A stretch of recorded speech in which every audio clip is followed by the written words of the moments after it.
సూర్యాపేట జిల్లా దంతాలపల్లి సూర్యాపేట రహదారి కోటినాయక్ తండాలో రైతులు ఆందోళనకు దిగారు.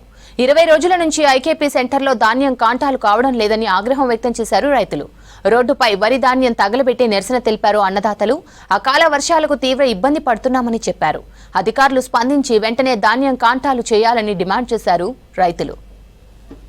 దాదాపు నెల రోజులైంది, ఇప్పుడు దాకా తీసుకోవట్లేదు. బస్తాలు కూడా నింపండి, బస్తాలు నింపినవి అన్లోడ్ చేస్తలేడు. గాలిదుమ్ముల్లో రైతులు చాలా ఇబ్బంది పడుతున్నాం. మేము ఇప్పటికీ రైతులు గాలిదుమ్ముల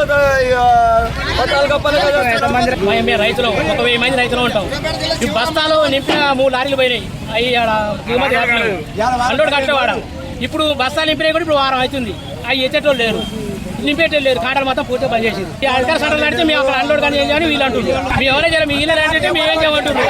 విషయాలు మీకు తెలిసి విషయం ఐక్యత సంటలు మేము ఏం చేయము. అక్కడ దిగుమతి కానీ మేము ఏం చేయమంటున్నారు. పోయినాయి 15 రోజులు అవుతుంది. ఇప్పుడు నింపినాయి 4 బస్తా నింపి ఇప్పుడు వారం అవుతుంది. ఇప్పుడు పూర్తిగా కాటలు బంద్ చేసి ఇప్పుడు వారం అవుతుంది.